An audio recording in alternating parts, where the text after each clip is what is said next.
Querido amigo, hoje o nosso alvo é estudarmos os 5 primeiros versículos do 3º capítulo da carta que Paulo escreveu aos Gálatas, onde o apóstolo demonstra toda a sua perplexidade diante da mudança tão brusca na descrença e no comportamento dos Gálatas.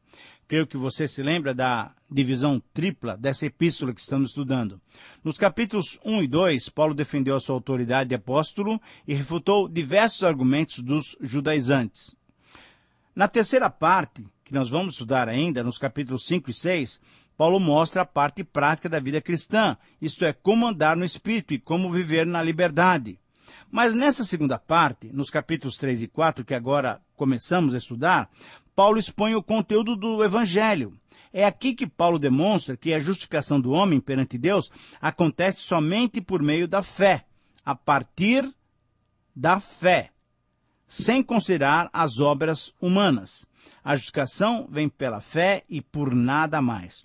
Uma definição prática, uma ilustração e uma afirmação a respeito da justificação vão nos ajudar a entendermos bem o que estamos falando. Em primeiro lugar, a definição, então. Justificação é um ato, é um estado no qual uma pessoa culpada fica isenta da punição merecida por causa de alguém que tomou o seu lugar, por causa de alguém que sofreu a punição em seu lugar. Em seu lugar, então, vamos à ilustração.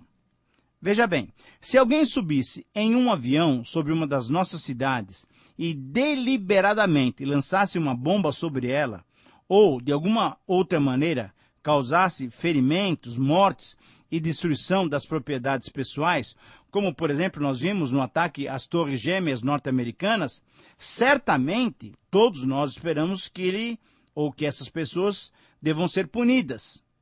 Porém, veja bem, durante a guerra, os soldados da aviação lançam propositalmente bombas de destruição.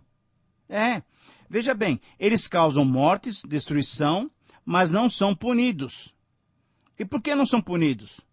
Porque eles estão bombardeando áreas do inimigo. As circunstâncias existentes são diferentes. A guerra está declarada. E a nossa terra, pátria, a nossa liberdade, os nossos lares e os nossos queridos têm que ser protegidos contra a agressão do inimigo. Agora, então, em terceiro lugar, uma afirmação. Somente pessoas culpadas podem ser justificadas. E todos nós, na verdade, todos nós somos culpados, porque todos pecaram e carecem, destituídos estão da glória de Deus. Mas, querido amigo, os crentes do Senhor Jesus Cristo ficaram isentos da penalidade merecida, isto é, foram justificados por causa de algumas circunstâncias existentes. E essas circunstâncias são o amor de Deus pelos pecadores, a morte substitutiva do Senhor Jesus em nosso favor e o recebimento, mediante a fé, da graça de Deus a nós oferecida gratuitamente. Quem crê não é condenado. Então, por esse contexto, eu quero sugerir o título para essa passagem. Gálatas 3, 1 a 5, o valor da experiência cristã.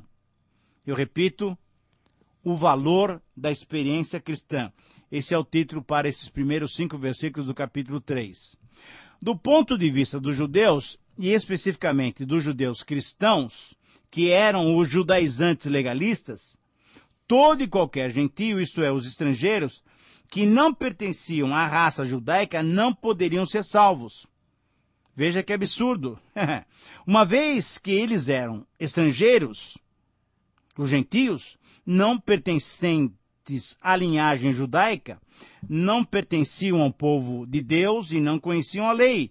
Então, para os legalistas, para os judaizantes, esses gentios, coitados deles, né? Eles não poderiam ser salvos.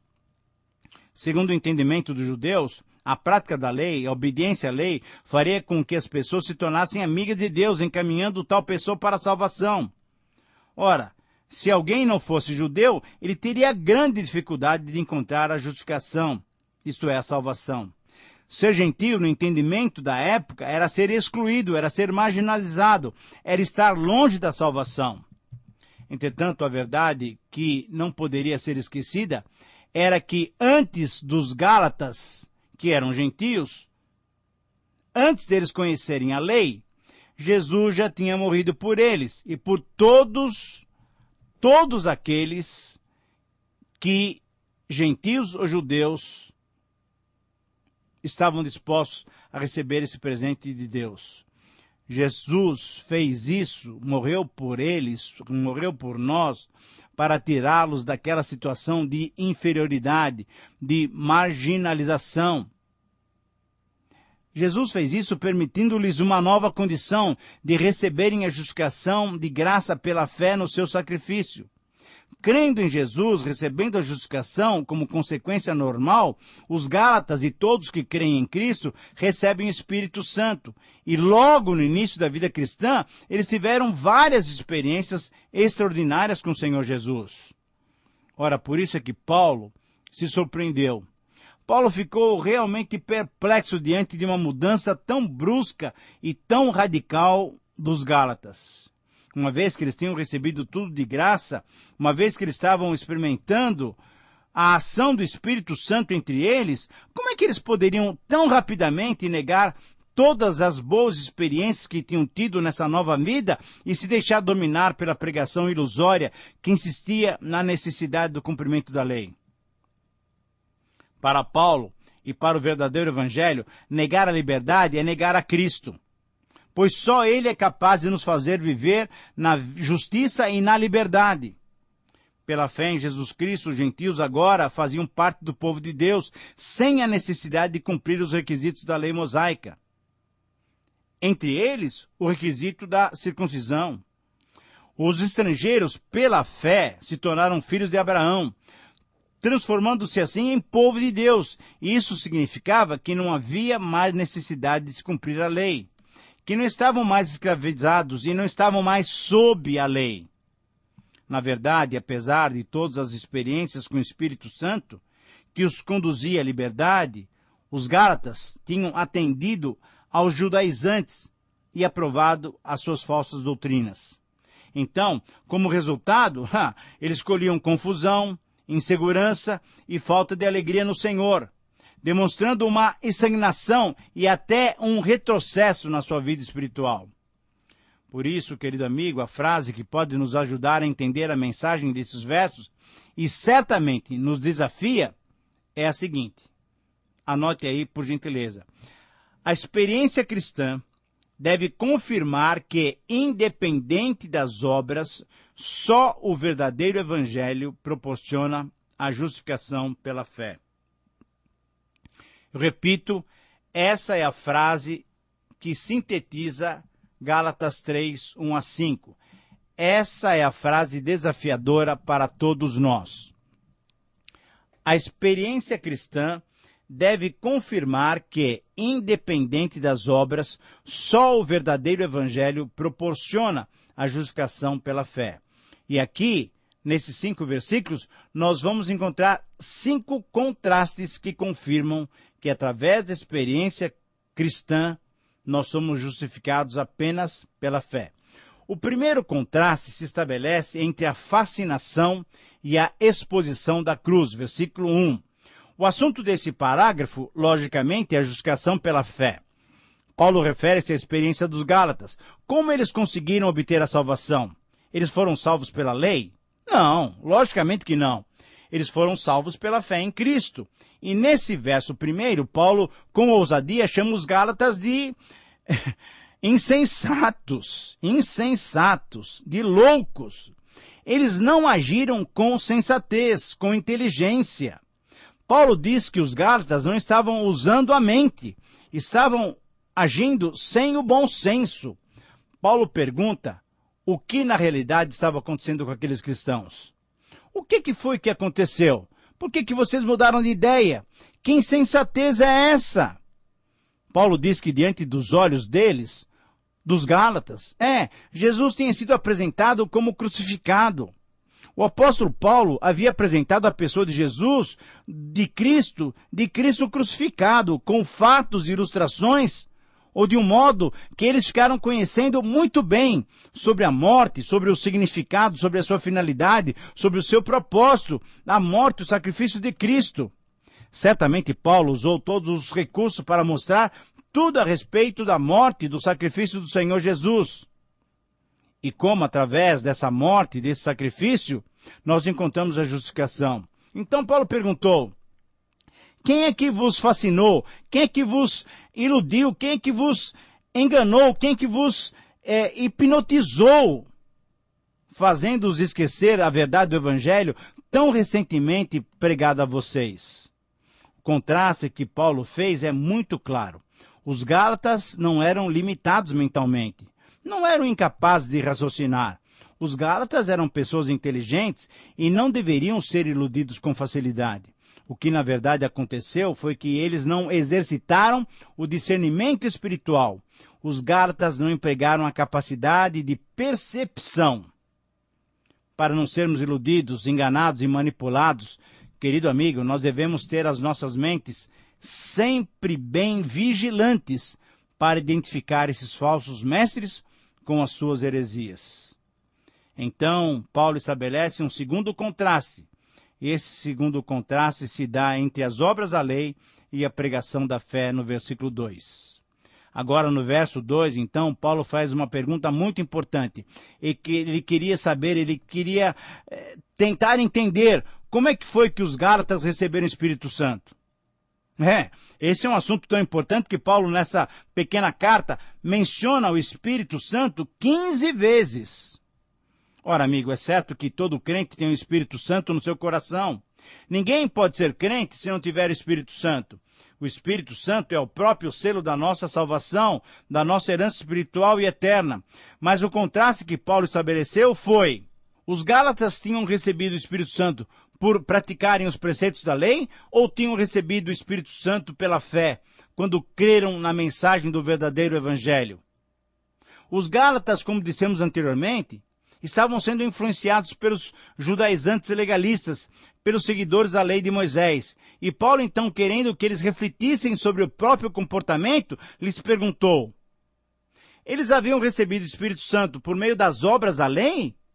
Ou por meio da pregação da fé? Isto é, por meio da fé na pregação do verdadeiro Evangelho? Querido amigo, a decisão mais importante que nós podemos tomar nessa vida é crer no Evangelho de Cristo. É crer na mensagem correta e completa do Evangelho, que inclui a vinda do Espírito Santo para as nossas vidas também pela fé. Assim como recebemos pela fé o sacrifício do Senhor Jesus por nós. Quando pregamos o verdadeiro Evangelho, que se baseia na fé, o Espírito Santo convence os corações e as pessoas são salvas, aceitando a Cristo como Salvador. E nós sabemos que não existe outro meio de receber o Espírito de Deus, o selo da salvação, a não ser também pela fé na obra completa do Senhor Jesus Cristo. Paulo disse na sua epístola aos Romanos que a salvação vem pela fé, Romanos 10, 9. E a fé vem pela pregação da palavra de Deus. Bem, se você lê a Bíblia, o Novo Testamento, um dos livros da Bíblia, mesmo um livro que comente fielmente a mensagem da Bíblia, se você lê um tratado teológico ou até mesmo um folheto evangélico, a sua fé pode ser despertada e o Espírito de Deus pode convencê-lo do pecado, da justiça e do juízo. Esse é o seu ministério, conforme João 16, 8 a 11. E aí, ele lhe convence e lhe concede a salvação e começa a fazer morada em sua vida. Agora, todos esses passos só ocorrem por meio da fé, que é despertada pela pregação da palavra de Deus. Querido amigo, só a palavra de Deus tem o poder de transformar o homem. Ao estabelecer essa reflexão através desses contrastes, Paulo estava mostrando aos Gálatas que aquela pregação ilusória dos judaizantes os impedia de continuar obedecendo à verdade do Evangelho. Paulo mostrou no capítulo 5, versículos 7 a 8, que essa persuasão ilusória não vinha daquele que os tinha chamado para a salvação. Querido amigo, Paulo deixou claro que após conhecermos a Deus pela graça, após recebermos o Espírito Santo pela graça, submetermos-nos ou desejar nos submeter à lei, é querer se tornar escravo de quem é desprovido de qualquer poder libertador. É querer viver de novo escravizado. É esse tipo de vida que você quer viver? Você quer viver escravizado ou liberto? Que Deus o abençoe nessa decisão. O terceiro contraste, então, que se estabelece nesse texto é um contraste entre o aperfeiçoamento na carne ou no espírito. Veja o versículo 3. Nesse verso, de forma muito direta, Paulo mostra que deixa-se aperfeiçoar pelo Espírito Santo. Agora, ele também mostra que, ao nos deixarmos aperfeiçoar no Espírito de Deus, ao trocarmos esse aperfeiçoamento que é o correto para nos aperfeiçoarmos na carne, isso é, nas nossas próprias forças, era um recuo muito grande na vida espiritual de qualquer cristão, e especificamente era um recuo muito grande na vida espiritual dos Gálatas. Era regredir demais. Ninguém pode se aperfeiçoar na carne ou pela lei. A carne, isto é, vamos deixar claro, a carne é a antiga maneira de viver, é o velho homem. Não tem condições de melhorar a si mesmo. A lei não tem condições de fazer melhorar ou aperfeiçoar o homem, porque a finalidade da lei é exatamente a de apontar o pecado do homem, a fraqueza do homem, é de condenar o homem. Então, a lei, a carne, não tem condições de me fazer melhorar. O velho Itamir não consegue melhorar por si mesmo ou pela lei. O Espírito Santo não vem apenas para melhorar a nossa vida, vem para transformar a nossa vida, para mudá-la radicalmente, a fim de que sejamos uma nova criatura em Cristo. A carne nos proporcionou uma vida longe de Deus, mas o Espírito Santo nos proporciona, nos concede uma vida, uma nova natureza. Ele habita em nós agora pela fé, e assim nós temos a nossa natureza divina, uma nova natureza. Devemos sempre ter em mente que tanto a salvação como a santificação são obras do Espírito Santo em nosso viver. O quarto contraste se estabelece entre o sofrimento inútil e o sofrimento útil. Versículo 4. Os Gálatas já haviam sofrido demais.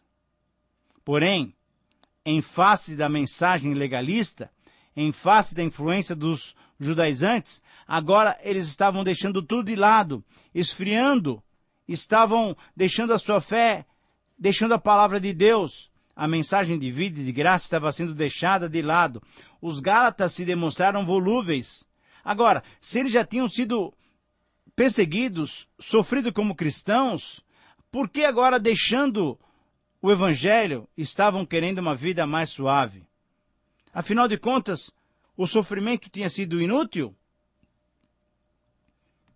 Mal eles sabiam que, deixando o Evangelho, voltando à antiga maneira de viver, eles sofreriam mais ainda, porque estariam escravizados à lei e à velha natureza. O Senhor Jesus disse que o inimigo veio para matar, roubar e destruir, mas ele veio para que tenhamos vida e vidas abundantes. Por isso, o quinto contraste, o último contraste que se estabelece entre as obras e a fé na doação do Espírito Santo, versículo 5. Aquele, pois, que vos concede o Espírito e que opera milagre entre vós, porventura o faz pelas obras da lei ou pela pregação da fé?